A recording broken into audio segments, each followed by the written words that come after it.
too. I really like going to the Kingdom Hall. Do you think it's right to leave the religion of your parents? What do you mean? Do you not like going to your church? Not really. How could I, with all the hours of shouting going on? I don't learn a thing. When I go to the Kingdom Hall, I actually pay attention, and I learn so much. Well, I feel you on that, and I'm very glad to hear that you're learning something. I learn a lot too. And to answer your question, if what our parents teach us is Bible-based, then we should do our best to uphold it. That's the thing. A lot of what my parents believe is not in the Bible.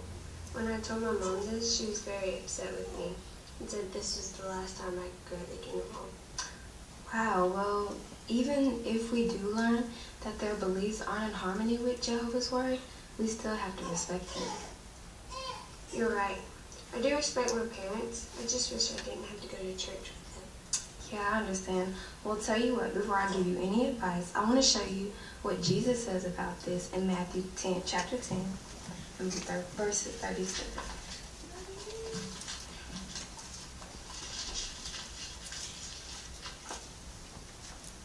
And it says, "Whoever has greater affection for father or mother than for me is not worthy of me.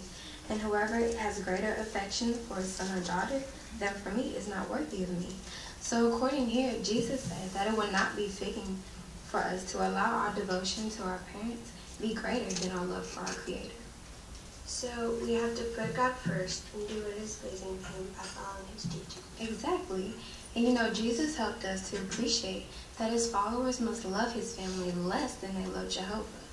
And it is true that many people hold on to the religion of their family. But if we want to truly obey Jehovah, it may mean that we have to leave the religious traditions of our family and take up true worship. And you know, there's another example in the Bible of some who had to make that decision. Really? Who? Well, the account is found in Joshua 24, chapter 24, verse 14. This was the Israelites.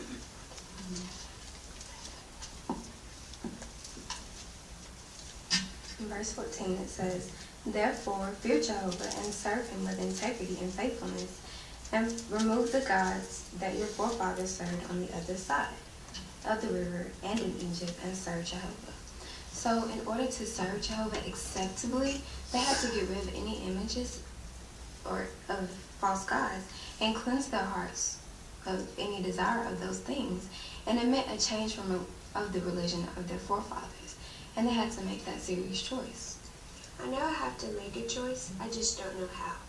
Well, you know, knowledge of the Bible does come with great responsibility. I know I really want to, I just don't know if I can. Well, once we know and understand what we say is true, we have to take action, and we have to make that decision. And a scripture that can help you with that is found in 1 Peter chapter 1 and verses 18 and 19. And could you read that when you find it?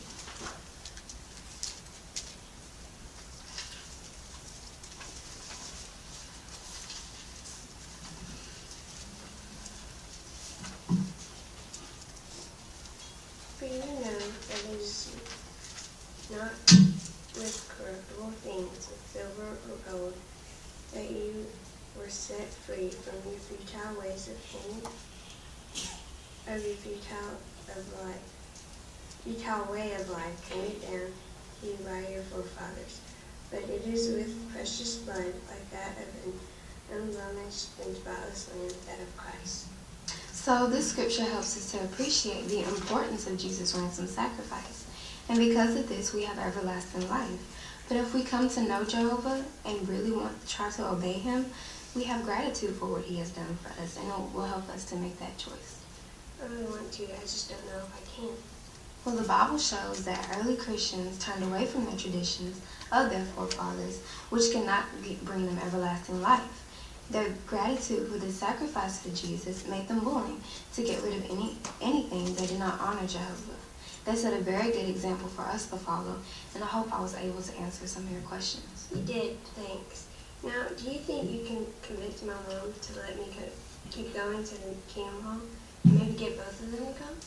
Well, I mean, let's be honest. I think we can convince Uncle Paul, but Tasha, that's going to take some serious prayer.